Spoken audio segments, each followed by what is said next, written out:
अस्सलाम वालेकुम। My name is Waseem Shahzad और मेरा जो आज का टॉपिक है वो है नैनो केमिस्ट्री पे। यानी कि नैनो केमिस्ट्री क्या है, इसके इस्तेमालात क्या हैं, इसके यूजेस क्या हैं, कहाँ कहाँ पे ये किस फॉर्म में इस्तेमाल होती है, आज हम इन पे बातें करेंगे।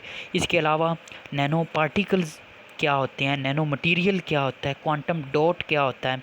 उसके अलावा ये जो आप मेन टॉपिक वो नैनो केमिस्ट्री, उसके साथ हम करेंगे लिक्विड मेटल भी। यानी कि जो लिक्विड मेटल एज आ नैनो केमिस्ट्री में इस्तेमाल होती हैं, नैनो पार्टिकल्स के तौर पे इस्तेमाल होती हैं। गैलियम मेटल है, इंडियम है, फ्रांशियम है, सीज़ियम है, मरकरी है। इन तमाम मेटल को भी हम अपने आज के टॉपिक में डिस्कस करेंगे। सबसे पहले बात कर लेते हैं नैनो पार्टिकल्स की, नैनो मटीरियल्स की। क्या होते हैं ऐसे नैनो मटीरियल जिनका साइज़ 1 नैनोमीटर से 100 नैनोमीटर के दरमियान हो, उनको हम बोलते हैं नैनो पार्टिकल्स। और इसके साथ साथ जो 3 डिमेंशन शो कर रहे हों, अपना साइज़ या लेंथ वगैरह 3 डिमेंशन एक्ट कर रहे हों, उनको हम बोलते हैं नैनो पार्टिकल्स।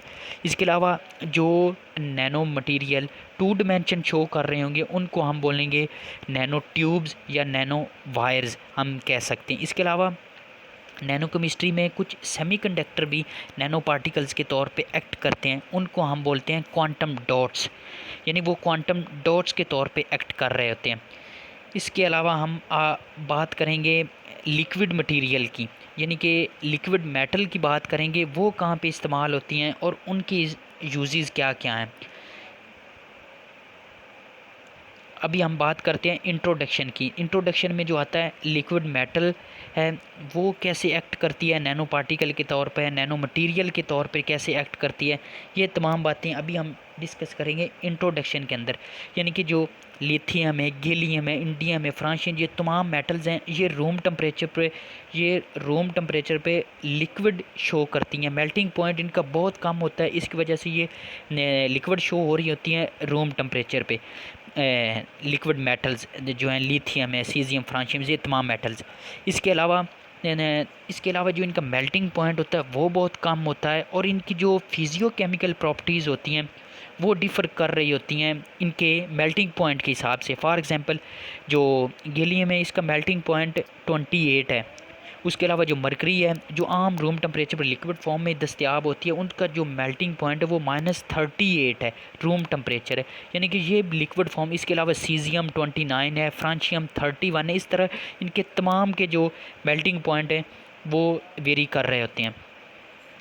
इसके अलावा हम इनकी फ़िज़िकल प्रॉपर्टीज़ को देखेंगे, ये उनमें कैसे एक्ट करती हैं। जो फिजियो केमिकल प्रॉपर्टी है, इनमें इनका डिफरेंट बिहेवियर शो हो रहा होता है। यानी कि जो फ्रांशियम और सीज़ियम है, ये बहुत रिएक्टिव मेटल हैं, ये एयर के साथ फ़ौरन रिएक्ट कर जाती हैं। इसके अलावा जो मरकरी वो बहुत टॉक्सिक होती है, यानी कि जो आम तौर पे जोड़ों तालाबों में पाई जाती है, जिससे जानवर पीने से वो ख़तरात बढ़ जाते हैं, यानी कि ये बहुत ख़तरनाक होती है, टॉक्सिक होती है। उसके अलावा जो गैलियम हम आज इस्तेमाल करेंगे ज़्यादातर नैनो पार्टिकल के तौर पे, इसकी प्रॉपर्टी क्या है, ये बहुत ज़्यादा टॉक्सिक नहीं होती। इसकी जो केमिकल स्टेबिलिटी होती है वो बहुत ज़्यादा शो हो रही होती है, जिसकी वजह से इसको हम नैनो पार्टिकल्स के तौर पे या नैनो मटेरियल के तौर पे हम इसको इस्तेमाल कर सकते हैं। यानी कि गैलियम इसका इसकी एक वजह और भी है, यानी कि ये अपनी प्रॉपर ट्रिग्नोमेट्रिक स्ट्रक्चर शो कर जाती है। गैलियम मेटल जो दूसरी इसकी साथ वाली मेटल हैं, लिक्विड मेटल हैं, वो ट्रिग्नोमेट्रिक यानी ज्योमेट्रिकल शो नहीं करती, वो अपनी ज्योमेट्रिकल फॉर्म शो नहीं करती, लेकिन जो गैलियम है ये अपनी ज्योमेट्रिकल फॉर्म शो कर जाती है। इसकी वजह से ये ज़्यादातर इस्तेमाल होती है इसमें।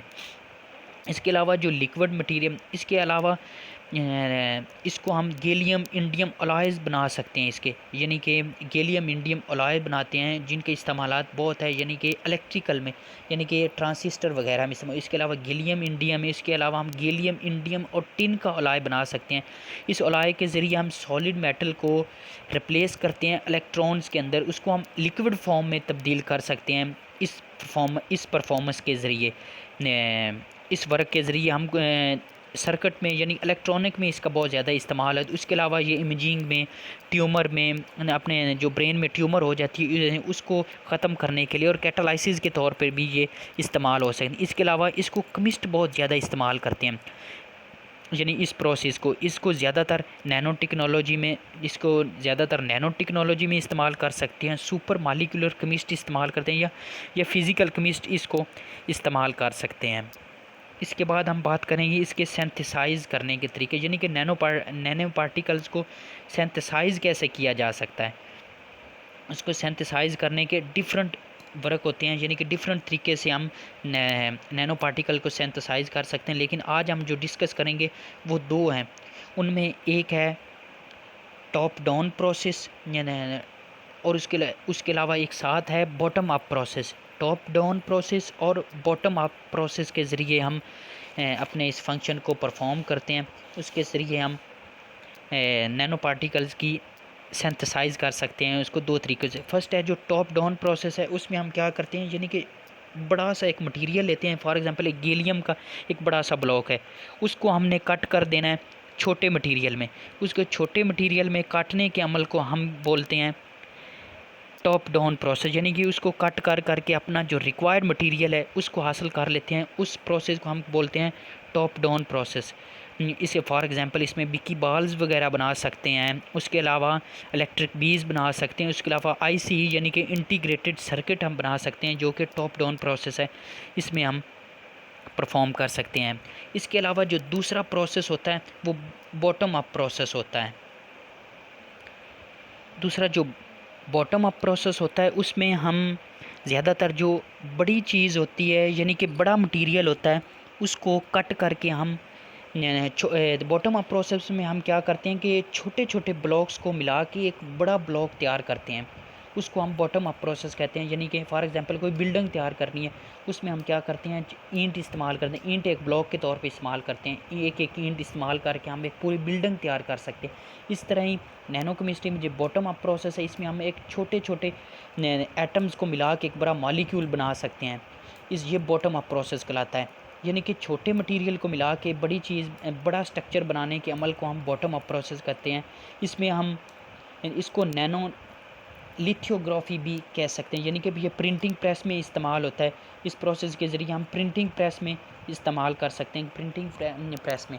उसके अलावा इसके एडवांटेजेस और डिसएडवांटेजेस हैं, यानी कि टॉप डाउन प्रोसेस और बॉटम अप प्रोसेस के। जो टॉप डाउन प्रोसेस होता है ये ज़्यादातर इतना ज़्यादा क्योंकि ये बड़े पार्टिकल्स को काट के बनाया जाता है, तो ये इसके ज़्यादातर डिसएडवांटेजेस होती हैं, एडवांटेजेस इसके बहुत कम होते हैं। इस प्रोसेस में जो हम मटेरियल इस्तेमाल करते हैं, यानी कि टॉप डाउन प्रोसेस में वो हार्ड और ब्रिटल इस्तेमाल करते हैं, यानी कि जो बहुत सख्त होता है उसको हम इस्तेमाल करते हैं, क्योंकि ये इसको काट काट के हम छोटे हिस्सों में तकसीम करते हैं। इस वजह से इसका जो मटेरियल होता है वो बहुत हार्ड इस्तेमाल करना पड़ता है। इसके अलावा इसमें वेस्टेज मैक्सिमम होती है, क्योंकि इसमें हम बड़े मटेरियल को काट के छोटे में तब्दील करते हैं, जिसकी वजह से इसमें वेस्टेज बहुत ज़्यादा हो जाती हैं। लेकिन जो बॉटम अप प्रोसेस है इसके बिल्कुल उलट है, ये बहुत एक कंट्रोल प्रोसेस होता है। इसमें क्योंकि छोटे मटेरियल को हम इस्तेमाल करते हैं एक बड़ा नैनो पार्टिकल बनाने के लिए, इसमें जो होते हैं इसमें लिक्विड, गैस और सॉलिड जो तमाम थिंग्स हैं, जो तमाम ये मादे हैं, इनको हम इस्तेमाल कर सकते हैं बॉटम अप प्रोसेस के ज़रिए। क्योंकि लिक्विड को भी एक बड़े पार्टिकल में तब्दील किया जा सकता है, गैस भी छोटे छोटे पार्टिकल मिला के बड़ा बनाया जा सकता है, इसलिए इसमें जो वेस्टेज होती है वो बहुत ज़्यादा कम होती है। लेकिन जो बॉटम अप प्रोसेस है इसमें वेस्टेज कम और टॉप डाउन में बहुत ज़्यादा होती है। फॉर एग्जांपल इसमें हम बॉल मिलिंग, यानी कि बिकी बॉल्स वगैरह है, वो टॉप डाउन प्रोसेस के एग्जांपल में आ जाता है। और इसके अलावा जो सोल्यूशन जेल मेथड है और गैस कंडेंसेशन मेथड है, वो हम बॉटम अप प्रोसेस में इस्तेमाल कर सकते हैं।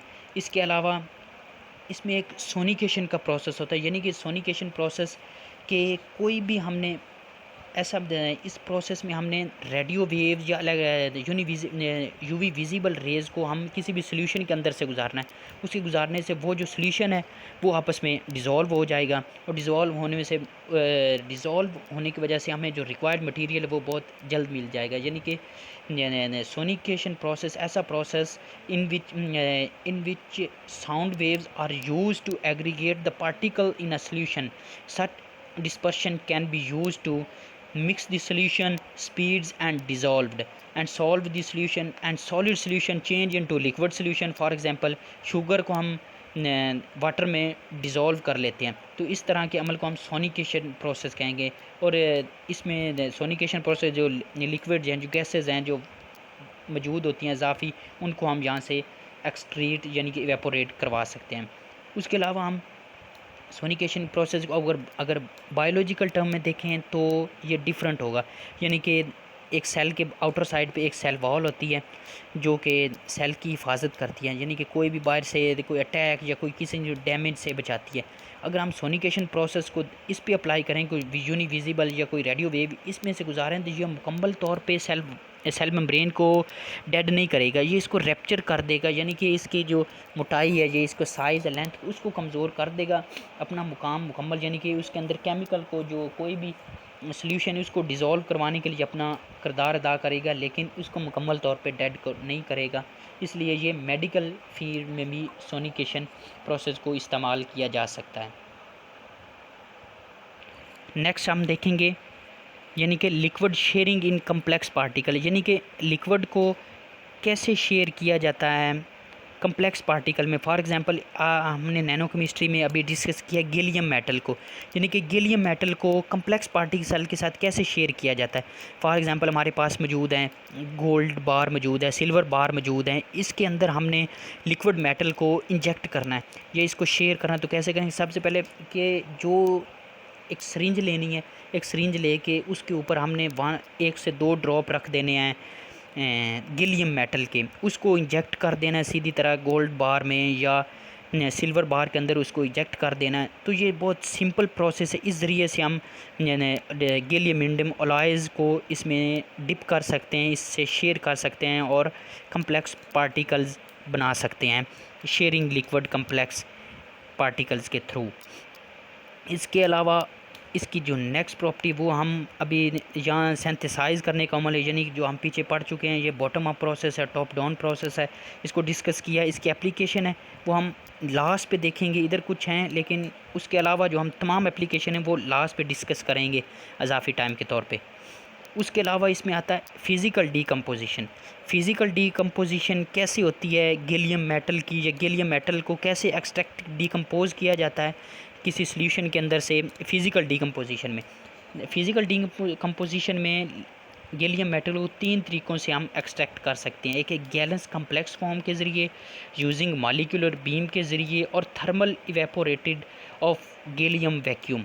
लेकिन जो आज हम डिस्कस करेंगे वो आज हम पढ़ेंगे thermal evaporation of gallium vacuum, ये इसमें ज़्यादातर इस्तेमाल होता है। इसमें हम क्या करेंगे, एक माइक्रोपोरस ग्लास इस्तेमाल करेंगे जो कि एक ऐसे केमिकल का बना होगा जिसका नाम है ट्राई इथाइल मिनोगैलेंस होगा।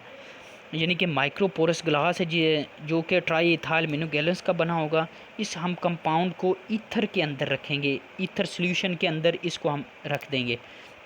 ईथर सॉल्यूशन के अंदर रखने के बाद इसकी लेयर प्रोड्यूस हो जाएंगी और जो गैलियम कम्प्लेक्स है वो यहाँ से इवेपोरेट खुद ब खुद हो जाएगा। उसके अलावा 2 लेयर प्रोड्यूस हो जाएंगी, एक होगी लिक्विड मेटल गैलियम की और दूसरी होगी हाइड्रोजन वगैरह या नाइट्रोजन जो इसके साथ इजाफी मॉलिक्यूल या कंपोनेंट्स मौजूद हैं उनकी लेयर प्रोड्यूस हो जाएगी।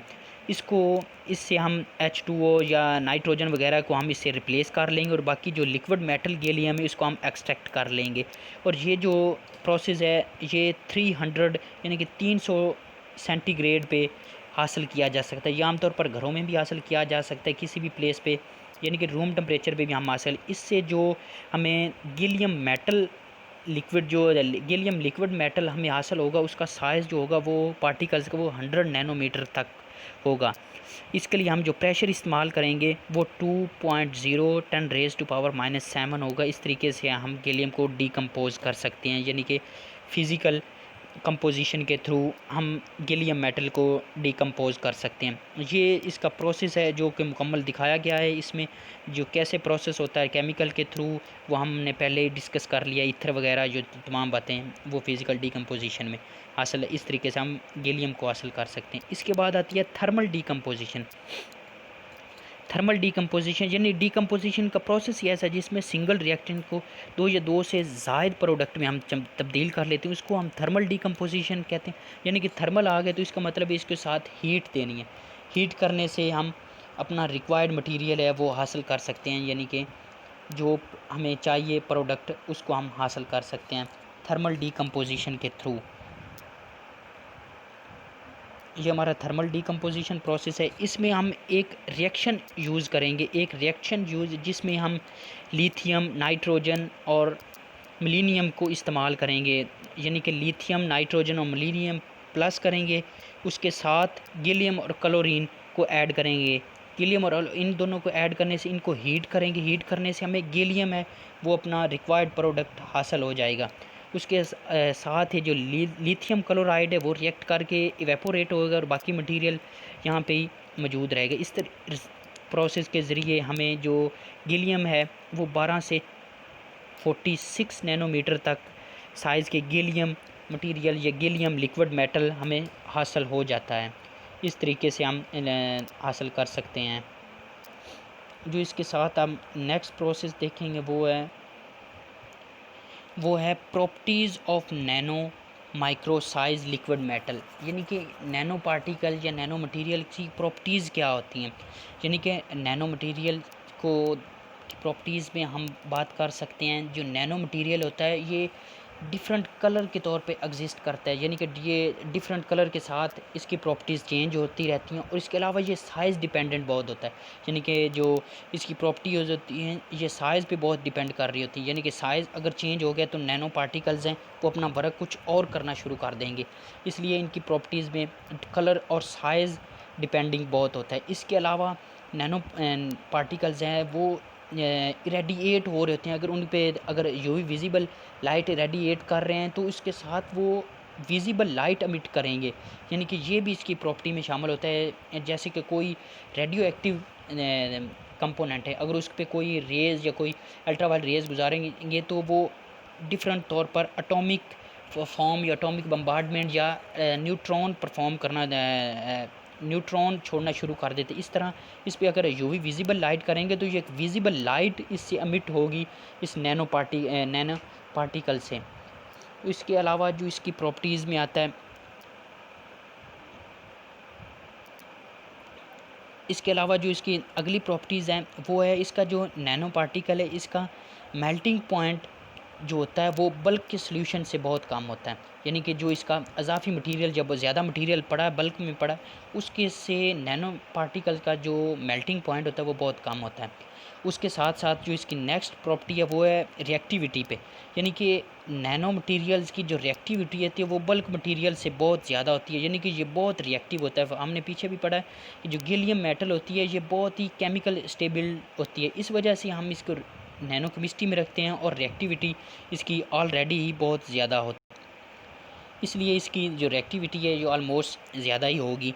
तो इसलिए ये इनकी तमाम प्रॉपर्टीज़ थी नैनो पार्टिकल्स की लिक्विड फॉर्म में जो हमने डिस्कस की। इसके बाद हम बात करेंगे इलेक्ट्रिकल एंड थर्मल कंडक्टिविटी की, यानी कि इलेक्ट्रिकल और थर्मल कंडक्टिविटी क्या होती है इस पे बात करेंगे। सबसे पहले तो हमने एक सर्किट लेना है,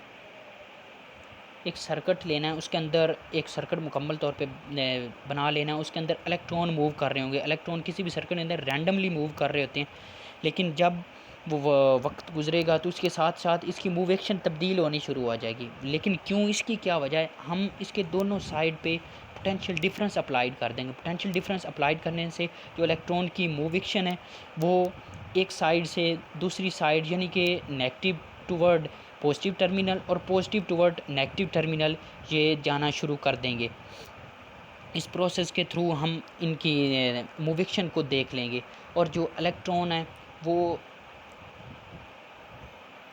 दूसरी साइड पे जाना शुरू हो जाएंगे। तो इस प्रोसेस में हम इलेक्ट्रिकल कंडक्टिविटी को मेजर कर सकते हैं, यानी कि इलेक्ट्रिकल फील्ड। इसके बाद हमने एक इलेक्ट्रिकल फील्ड इस पे अप्लाई कर देना है, यानी कि हमने एनर्जी की फॉर्म देखनी है कि नैनो पार्टिकल्स में एनर्जी की फील्ड या एनर्जी का इनका बिहेवियर या इनका जो रद्द अमल होता है इलेक्ट्रॉन्स का वो क्या होता है। यानी कि इसके बाद इलेक्ट्रिक फील्ड अप्लाई करने से क्या होगा, इलेक्ट्रिक फील्ड अप्लाई करने से इनकी जो ड्रिफ्ट वेलोसिटी है वो चेंज होगी और रिलैक्सेशन टाइम है वो चेंज होगा। उसको हम एक मैथमेटिकल तरीके से हल करेंगे जो कि एक अलहदा बोर्ड पे एक दूसरी वीडियो में हम आपको दिखा देंगे। उसके बाद ये उसका कुछ इलेक्ट्रिकल कंडक्टिविटी का प्रोसेस है, और जिस तरह ये इलेक्ट्रॉन मूव कर रहे हैं ये ग्राफिक पे शो हो रहा है, जो कि एक मुकम्मल तौर पे नैनो केमिस्ट्री में एक मशीन शो करती है, यानी कि ये इसने ग्राफ बनाए हैं, कैसे ग्राफिंग करके ये हम इस्तेमाल कर सकते हैं, यानी कि अलहदा ग्राफ्स के तौर पे या अलहदा पार्टिकल्स को कैसे हम इस्तेमाल करते हैं, और उसके इलेक्ट्रॉन्स की मूव क्या होती है, और जो कहाँ से कहाँ तक पोटेंशियल डिफरेंस अप्लाइड किया तो उससे इलेक्ट्रॉन की मूविक्शन क्या कैसी हुई, कहाँ तक हुई, इसमें तमाम बातें इस ग्राफ के अंदर हमने शो कर दी हैं, जो को आपको स्क्रीन पे अभी नज़र आ रहा है।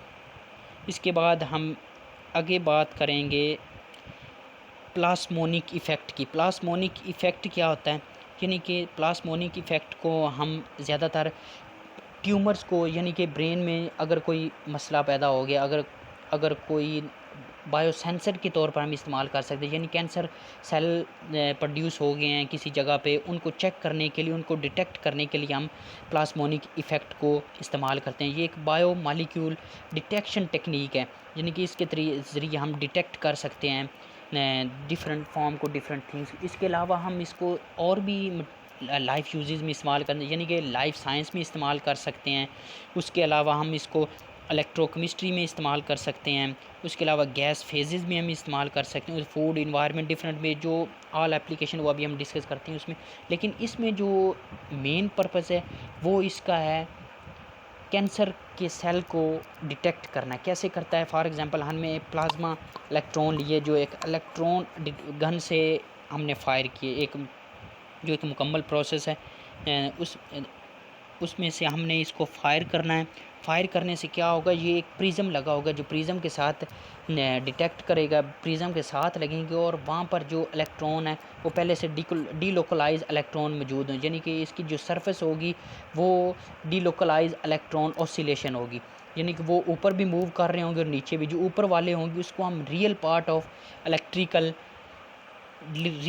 ऑफ डाइलेक्ट्रिक कांस्टेंट बोलेंगे, और जो नीचे वाला हो इसको रिमिटिविटी चेंजिंग साइन ऑफ इंटरफेरेंस, यानी कि मेटल डाइलेक्ट्रिक इंटरफेस बोल सकते हैं।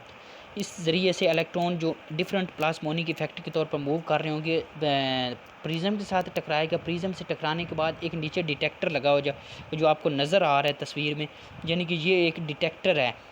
इस पे हम वेव आके डिटेक्ट करेगी, और जहाँ पे कोई कैंसर या ट्यूमर वगैरह का कोई सेल होगा तो वहाँ पे ये ब्लैक डॉट, यानी कि उसको डार्क बना देगी, उस जगह को डार्क एज कर देगी, जिसकी वजह से हम डिटेक्ट कर सकते हैं कि यहाँ पे कोई कैंसर का सेल मौजूद है। इसको हम इस तरीके से इस्तेमाल कर सकते हैं, और इस तरीके से हम इसका यूज़ कैंसर को डिटेक्ट करने में करते हैं। जी, तो नेक्स्ट है हमारा टॉपिक, जो नेक्स्ट हमारी बात है वो हम करेंगे एनर्जी कन्वर्शन और कैटालिस्ट पे। एनर्जी कन्वर्शन कैसे होती है, यानी कि इसमें हम नैनो फैब्रिकेशन का प्रोसेस इस्तेमाल करते हैं। इस प्रोसेस के थ्रू हम एक नैनो स्केल, एक छोटी डिवाइस प्रोड्यूस करते हैं जिसे नैनो स्केल पे हम इस्तेमाल कर सकते हैं। इस डिवाइस के ज़रिए हम 100 नैनोमीटर तक कुछ कैप्चर्स, स्टोन्स और ट्रांसफ़र एनर्जी को कर सकते हैं। फॉर एग्ज़ाम्पल कैप्चरिंग के ज़रिए हम इस्तेमाल कर सकते हैं, और यानी एनर्जी को एक फॉर्म से दूसरी फॉर्म में तब्दील कर सकते हैं, और जैसे कि हमने फर्स्ट लॉ में पढ़ा है इस तरह। इसके अलावा एनर्जी को ट्रांसफ़र करने के कैटलिस्ट के तौर पे इस्तेमाल करते हैं, यानी कि एनर्जी को कैटलिस्ट के तौर पे कैसे इस्तेमाल करते हैं हमने एंजाइम्स में पढ़ा है, जो कि मेडिकल जो कि फ़ील्ड में इस्तेमाल होते हैं, बायोमेडिकल में इस्तेमाल होते हैं, यानी कि वो ख़ुद इस्तेमाल नहीं होते लेकिन जो रिएक्शन है उसको फास्ट कर देते हैं, उसको तेज़। इस तरह ये एनर्जी की फॉर्म को एक फॉर्म से दूसरी फॉर्म में तब्दील कर देते हैं, लेकिन ये ख़ुद इस्तेमाल नहीं। इसके अलावा ये फ्लेक्सिबल सोलर सेल के तौर पर भी इस्तेमाल होते हैं, और लाइट वेट सोलर पैनल में भी हम इनको एनर्जी कन्वर्शन के तौर पे इस्तेमाल कर सकते हैं कैटालाइसिस को। इसके बाद हम मेन बात करेंगे इसकी एप्लीकेशन की, यानी कि बायो एप्लीकेशन क्या होती हैं, जो हम अभी के आज के टॉपिक में मेन हमारा पॉइंट था वो एप्लीकेशन था, जो अभी हम इसमें डिस्कस करने लगे हैं। इस सबसे पहले एप्लीकेशन के तौर पर हम इसको इस्तेमाल कर सकते हैं एरोस्पेस में, और डिफेंस में हम इस्तेमाल कर सकते हैं। एरोस्पेस में कहाँ इस्तेमाल करें, लाइट वेट व्हीकल में हम इसको इस्तेमाल कर सकते हैं, यानी कि जो कोई भी एस्ट्रोनॉमी खला में जाता है तो उसके लिए जो व्हीकल इस्तेमाल किया जाता है, जो ज़रिया इस्तेमाल किया जाता है, वो जो होता है वो नैनो पार्टिकल, नैनो मटेरियल से बना हुआ होता है। उसके लिए हम इस्तेमाल, उसके अलावा ये नैनो ड्रोन्स में इस्तेमाल करते हैं, जो आजकल हमारी टेक्नोलॉजी में इस्तेमाल होता है, जो ड्रोन्स बहुत ज़्यादा इस्तेमाल हो रहा है आजकल। तो उसमें जो पार्टिकल जो मटेरियल लगा होता है वो भी नैनो मटेरियल ही होता है, जो इस्तेमाल होता है वो भी मेटल पे डिपेंडेंट होता है, अ, और जो होता है मेटल डिपेंडेंट होता है और नैनो पार्टिकल्स होते हैं। उसके अलावा इसको एंटी ब्लास्टिक शटर प्रूफ के तौर पे इस्तेमाल करते हैं, यानी कि जो हमने सुना है कि ये गाड़ी का शीशा जो बुलेट प्रूफ है, इसमें से कोई भी फायर या गन फायर करने से इसके अंदर से आर पार नहीं हो सकता। इसके तौर पे हम इस्तेमाल कर सकते हैं, यानी कि बुलेट प्रूफ के तौर पे इस्तेमाल कर सकते हैं नैनो पार्टिकल्स के अलावा। इसके साथ हम एरोस्पेस पेंट में भी हम इस्तेमाल करते हैं, यानी कि कोई भी खलाई जहाज़ है या कोई जेट तैयारा है हमने तैयार किया, तो उसको पेंट जो किया जाता है वो भी नैनो पार्टिकल्स के ज़रिए किया जाता है, और कोई पेंट या लोकल पेंट उस पर नहीं किया जाता। उसके अलावा जेट इंजन में हम इसको इस्तेमाल कर सकते हैं, यानी कि जो जेट के इंजन है उसमें इस्तेमाल कर सकते हैं, और स्पेस एलिवेटर के तौर पर इस्तेमाल कर सकते हैं, यानी कि जब भी कोई मिसाइल एलिवेट करना चाहता तो उसमें जो पार्टिकल जो मटीरियल इस्तेमाल हो रहा होता है वो भी नैनो पार्टिकल्स ही होता है। उसके बाद ये हेल्थ में बहुत इस्तेमाल होता है। हेल्थ में कहाँ पे इस्तेमाल होता है? हेल्थ में हम इसे कर सकते हैं, ट्रीटमेंट ऑफ कैंसर के लिए इस्तेमाल कर सकते हैं। एड्स डिजीज़ अगर किसी को हो जाए, एड्स है, तो उसके लिए नैनो पार्टिकल्स ही या नैनो मटेरियल्स, नैनो ड्रग्स इस्तेमाल होती हैं। उसके अलावा इसको मेडिसन में थेरापी के लिए इसको इस्तेमाल कर सकते हैं, यानी कि किसी भी चीज़ अगर कोई ज़ख़म या कोई चीज़ फ्रैक्चर हो गया तो उसके लिए जो हम इस्तेमाल करेंगे वो थेराप्यूटिक्स के तौर पे भी हम नैनो पार्टिकल्स को इस्तेमाल कर सकते हैं। उसके अलावा डायग्नोसिस ऑफ डिजीज़, यानी कि कोई जिस्म में बीमारी मौजूद है लेकिन उसका पता नहीं चल रहा, वो हम नैनो पार्टिकल्स के थ्रू या नैनो मटेरियल्स के थ्रू हम उसको डिटेक्ट कर सकते हैं कि कहाँ पे क्या मसला पैदा हो गया। उसके अलावा हम इसको सर्जरी में इस्तेमाल करते हैं। सर्जरी के अंदर जो आलात होते हैं वो तमाम नैनो पार्टिकल्स के होते हैं, वो किसी भी और मेटल से, वो किसी भी और चीज़ आयरन वगैरह के या सिल्वर के नहीं, तो ये नैनो पार्टिकल्स के होते हैं जो बहुत ही थिक और बहुत हार्ड होता है। उसके अलावा इन हमारे नॉलेज जो ह्यूमन बॉडी है, अगर किसी वजह से ब्रेन लेस है या ब्रेन कम इस्तेमाल होता है, उसकी एबिलिटी को बढ़ाने के लिए हम नैनो पार्टिकल्स या नैनो मेडिसिन इस्तेमाल करते हैं, जिससे हम बहुत ज़्यादा खातर खा फ़ायदा ले सकते हैं। उसके अलावा इसको हम इस्तेमाल कर सकते हैं इलेक्ट्रॉनिक के अंदर। इलेक्ट्रॉनिक के अंदर हम इसको डिफरेंट फेज़ में इस्तेमाल, यानी ग्रेफीन ट्रांसिस्टर के तौर पे इस्तेमाल। ट्रांसिस्टर में होते हैं जो रेडियो, टेलीविज़न, मोबाइल, ऑल चीज़ों में ट्रांसिस्टर इस्तेमाल हो रहे हैं, उसमें हम इसको इस्तेमाल कर सकते हैं। उसके अलावा इसको माइक्रोचिप्स में, नैनो वायर्स में और नैनो कैपेसिटर में भी इस्तेमाल कर सकते हैं।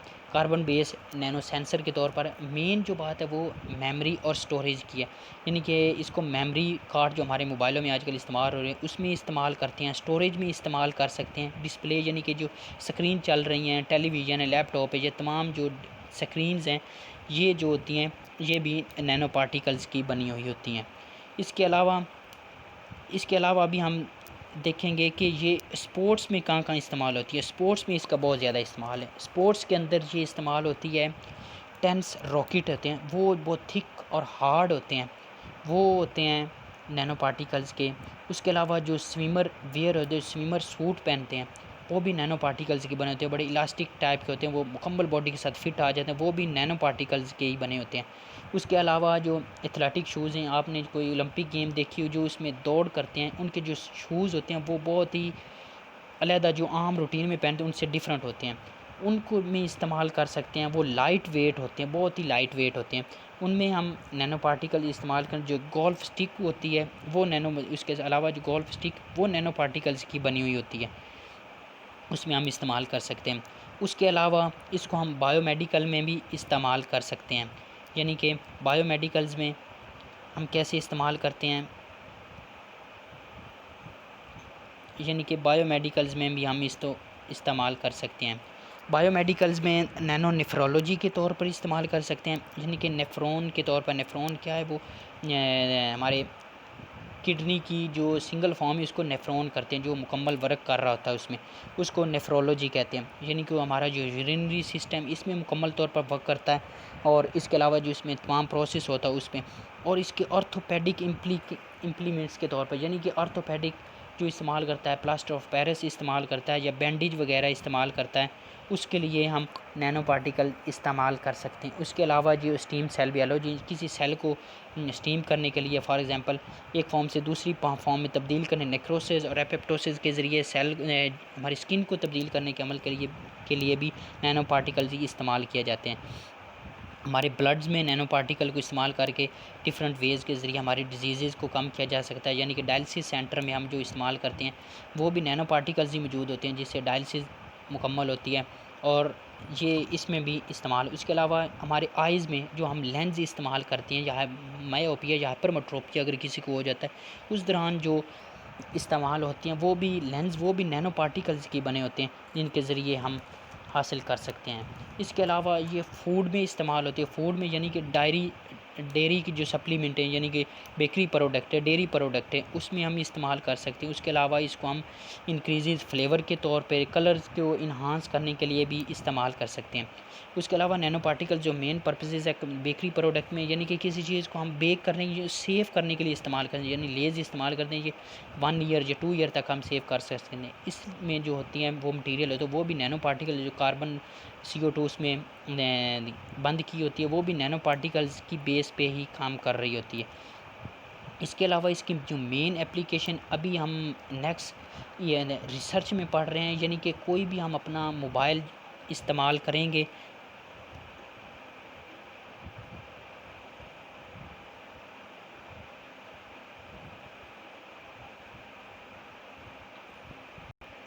फॉर एग्ज़ाम्पल हमारे पास कोई एंड्रॉयड मोबाइल मौजूद है, जो अभी हम इस्तेमाल कर रहे हैं, डेली रूटीन में इस्तेमाल कर रहे होते हैं, ये बहुत हार्ड होता है। लेकिन जो नेक्स्ट है वो नैनो पार्टिकल्स, ऐसे पार्टिकल बनाएंगे जो फ्लेक्सिबल होगा, जो एक साइड से लेकर हम दूसरी साइड पे उसको एज कर सकते हैं। ये अब नई रिसर्च हो रही है जो आने वाले वक्तों में हमारे काम आएगा और इसका बहुत ज़्यादा फ़ायदा हो सकता है। इसलिए नैनो पार्टिकल्स का हमारी ज़िंदगी में समरी और आउटलुक देखते हैं कि इसका क्या है। समरी और आउटलुक में यानी कि हमारी जो डेली रूटीन है हमारी लाइफ में, इसमें इसका बहुत ज़्यादा इस्तेमाल है। जो हमारे डेली रूटीन्स हैं, और आपने एप्लीकेशन सुनी जिनमें हमारी ज़िंदगी का कोई हिस्सा बाकी नहीं बचता जहाँ पे ये इस्तेमाल ना हो रही है। इसलिए इसकी बहुत इंपॉर्टेंस है और बहुत एप्लीकेशन है जो एप्लीकेबल हैं हमारी डेली लाइफ में, हमारी डेली रूटीन में। हम इसको इस्तेमाल कर सकते हैं और इससे फ़ायदा खातर खा फ़ायदा उठा सकते हैं। तो जी, आज के इस टॉपिक में से आपको क्या क्या फ़ायदा हुआ, क्या मकसद हासिल हुआ, इसमें हमने नैनो पार्टिकल्स, नैनो मटीरियल्स, उसके अलावा हमने लिथियम, गैलियम, इंडियम मेटल्स के बारे में पढ़ा, वो नैनो पार्टिकल के तौर पे कैसे एक्ट करते हैं। इन तमाम बातों को हमने इस आज के टॉपिक में डिस्कस किया।